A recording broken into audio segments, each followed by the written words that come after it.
अस्सलाम वालेकुम, welcome back another module number 15। सो इस मॉड्यूल में हम समझने वाले कि आप नोटबुक किस तरीके से बना सकते हैं, ठीक है। उसके बाद हम प्लानर की भी जो प्लानर किस तरीके से बना सकते हैं, जिसमें प्लानिंग की जो चीजें होती हैं आप अपने हिसाब से प्लान कर लेते हैं कि ये चीजें मुझे बनानी है। तो module number 16 and module number 15 दोनों हम एक ही वीडियो में कवर अप कर लेते हैं ताकि कम टाइम में हमारा जो है वो कोर्स ऐड हो जाए।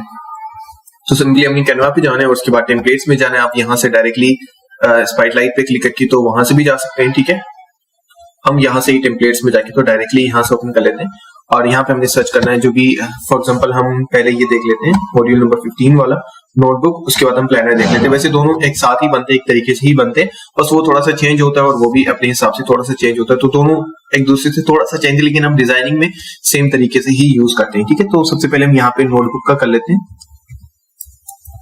कि हम नोटबुक किस तरीके से बना सकते हैं। सिंपली अपने नोटबुक क्लिक करना है तो आपके पास यहाँ पे टेम्पलेट्स आ जाएंगे। तो अपने हिसाब से मुझे फॉर एग्जांपल ये वाला टेम्पलेट अच्छा लग रहा है, ये वाला भी टेम्पलेट काफी अच्छा है, तो इसको हम यूज कर सकते हैं, ठीक है। हम यहाँ पे कोई और अच्छा सा टेम्पलेट यूज कर लेते हैं जो फ्री में भी हो और काफी अट्रैक्टिव हो, जिसकी ये वाला टेम्पलेट मुझे काफी अच्छा लग रहा है, तो इसको भी हम यूज कर सकते हैं। ये वाला ज्यादा बेहतर है, इसमें हम डिफरेंट चीजें यहाँ पे ऐड कर सकते हैं और जो भी आपको अच्छा लगता है उस पर आपने क्लिक करना है। तो आप थोड़ा सा नीचे आएंगे तो आपको और भी ऑप्शंस मिल जाएंगे उससे रिलेटेड, जैसे उससे ये वाला ज्यादा प्यारा है, ये वाला भी ज्यादा प्यारा है, लेकिन ये दोनों पैड में है तो हम ये वाला ही यूज कर लेते हैं, ठीक है। आपने कस्टमाइज पे क्लिक करना है तो ये ओपन हो जाएगा और अपने हिसाब से जो भी आप चीजें प्लान करना चाह रहे हैं, ठीक है, जैसे कि आपने कौन कौन सी मीटिंग्स आप लेना चाह रहे हैं, ठीक है, एक्टिविटीज क्या है। अच्छा, ये काफी अच्छी है, आप समझ लें कि दोनों चीजें एक साथ हो जाएंगी। जो प्लानर है हमारा वो भी इसमें ऐड हो जाएगा और ये दोनों चीज आप एक साथ में भी बना सकते हैं, ठीक है। इन दोनों का काम काफी हद तक सेम होता है, नोट्स हमने बनाते होते हैं और प्लानिंग करनी होती है तो सेम चीजें होती हैं। तो आप दोनों चीजें एक में ऐड करना चाहें तो कर सकते हैं, ठीक है। हमने यहाँ पे सिंपली नाम ऐड कर देना है, यहाँ पे डेट ऐड कर देनी है और यहाँ पे हमारी कौन कौन सी एक्टिविटीज है, कौन कौन सा हमने काम करना है और जो टू डू लिस्ट है हमारी कि हमने क्या क्या चीजें करनी है तो हम यहाँ पे ऐड कर देंगे, अपने हिसाब से लिस्ट डाल देंगे। और उसके बाद जो रिमाइंडर्स हैं हम रिमाइंडर्स भी यहाँ पे डाल सकते हैं, नोट्स जो कि चीजें ज्यादा इंपॉर्टेंट है, एंड टाइम अपने हिसाब से जो जिस टाइम पे आपने ये चीजें करनी है तो वो आप यहाँ पे कर सकते हैं। ये काफी इजी है, इसमें हम ज्यादा जो है वो बात नहीं करेंगे, लेकिन ये कि नोट्स लाजमी बनाए करें, प्लानर्स लाजमी बनाए करें। इससे ये होता है कि आपका टाइम मैनेज हो जाता है। अगर फॉर एग्जांपल मैं रात को सोता हूँ तो सुबह अगर मैं उठ के मुझे ये नहीं पता कि मुझे क्या करना है ना, तो मैं 10 मिनट ये सोचने पे लगा दूंगा कि मुझे क्या करना है, और जो मॉर्निंग वाले 10 मिनट वो काफी ज्यादा प्रोडक्टिव होते हैं, तो मैं उसको वेस्ट नहीं करना। तो मैं रात को ही प्लान करके यहाँ पूरी वीक का प्लानिंग एक साथ कर लेता हूँ कि मुझे क्या क्या करना है, ठीक है। फॉर एग्जांपल अभी जो हमारा कैनवा का कोर्स है कि मैंने कल स्टार्ट किया था और आज हमारा एंड हो गया, ठीक है।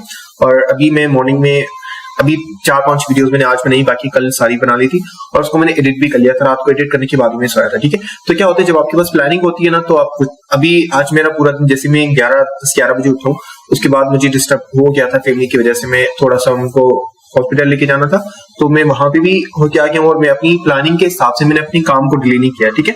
तो जो काम आप प्लानिंग के साथ करते हैं ना, जो आप प्लान बना लेते हैं पहले से, तो उसमें ये होता है कि आपका टाइम वेस्ट नहीं होता, आप सेम डे पे काम कर लेते हैं। तो आज की प्लानिंग के अंदर मेरा ये था कि मुझे आज ये कोर्स कंप्लीट करना है, ठीक है, और उसके बाद जो बाकी जो काम उनको भी कंप्लीट करना है। तो मैं अपने हिसाब से टाइम मैनेज करके भी इसको कंप्लीट कर चुका हूँ और अभी 4 बज रहे हैं और अभी मेरे पास तकरीबन 7-8 घंटे और पड़े हुए, जो कि मैंने बाकी जो प्लान्स किए हैं अपनी आज के दिन के हिसाब से वो मैं कर लूंगा, ठीक है। तो आपके डेली के प्लान्स होने चाहिए। अगर आप सक्सेस होना चाहते हो और काम आप चाहते हैं कि आपका टाइम वेस्ट ना हो, तो आपको जो है ना वो प्लानिंग करके चलना पड़ेगा, ठीक है। आपकी जो नोट्स हैं वो उसको आपने बनाना है कि आपने क्या क्या करना है और अपने काम को प्लान कर लेना है कि कल के दिन पे आपने क्या करना है। मेरा कल का भी डिसाइड है कि मुझे कल क्या करना है, मीटिंग करनी है, क्या चीजें करनी है, वो सारी भी डिसाइडेड है और परसों की भी डिसाइडेड है। तो आपने ये करना है ताकि आपका टाइम वेस्ट ना हो, ठीक है। बाकी प्लानर और दोनों चीजें सेम है, तो आप टेम्पलेट्स का यूज करके, तो ये दोनों आई डोंट थिंक से कितनी ज्यादा चीजें मुश्किल है और इस कोर्स को हम यहीं पे खत्म कर रहे हैं। बाकी कैनवा के अंदर आप बहुत कुछ बना सकते हैं, ठीक है। मैं आपको सारी चीजें एक साथ नहीं कर सकता एक ही मॉड्यूल में, क्योंकि हमारा कोर्स बहुत लंबा हो जाएगा। ये सब चीजें अगर फॉर एग्जांपल हम यहाँ पे जाएंगे तो मैं आपको बता देता हूँ कौन कौन सी चीजें हमने कवर अप नहीं की है। जैसे वेबसाइट्स वाला ये काफी इजी है, ग्राफ्स वाला ये भी सेम चीज है, लेटर हेड आप बना सकते हैं अपनी कंपनी के लिए, थोड़ी सी डिटेल होती है, आपका लोगो होता है, आपकी डिजाइनिंग होती है, ठीक है। प्लानर हमने बना दिया, रिज्यूम्स भी हमने बना दिया, कार्ड हमने आपको सिखा दिए, पोस्ट जो कि हमारी होती है, स्टोरीज भी सिखा दी हमने, ठीक है। ट्विटर के लिए सारी चीजें सेम होती हैं, वीडियो एडिटिंग वाला भी हमने कर दिया है, ठीक है। फोटो बुक्स ये आप एक तरीके का बना सकते हैं और फ्लायर भी हमारा जो मेन टॉपिक्स हैं, स्टिकर से भी हम बना सकते हैं यहाँ पे। तो कैनवा का यूज करके आप बहुत कुछ बना सकते हैं, जो कि आप यहाँ पे कैनवा पे आके जब खुद यूज करेंगे, जो चीजें आपकी चाहिए होंगी जब आप क्रिएट करेंगे तो आपको थोड़ा सा एक्सपीरियंस हो जाएगा, तो काफी चीजें आपको समझ आ जाएंगी। थैंक यू सो मच, मिलते हैं एक और कोर्स में। अगर आप ऐसे ही सीखते रहेंगे और अगर आपने कोर्स कंप्लीट कर लिया है तो कंग्रेचुलेशन। अगर आपको समझ नहीं आया तो आप अगेन देख लें, ठीक है। और प्रैक्टिस लाजमी करनी है आपने। अगर आपने प्रैक्टिस नहीं की भी और इस कोर्स को देख के आप ऐसे भूल जाएंगे कि कभी कभार आप जाके प्रैक्टिस करेंगे या 2-3 महीने के बाद या 2 वीक्स के बाद जब आप फ्री हो जाएंगे तो प्रैक्टिस करेंगे, तो ये कोर्स देखने का आपको कोई फायदा नहीं होगा, आपको सारी चीजें आप भूल जाएंगे। ठीक है, अगर आपको इससे बेनिफिट चाहिए कि आप इससे बेनिफिट लेना चाहते हैं तो सिंपली आपने क्या करना है, प्रैक्टिस करनी है, कैनवा को ओपन करना है और जाके सब कुछ चीजें जो मैंने सिखाई है वो जाके अपनी प्रैक्टिस करनी है, उनको देखना एक बार, ताकि आपको ये चीजें सारी अच्छे से आ जाए।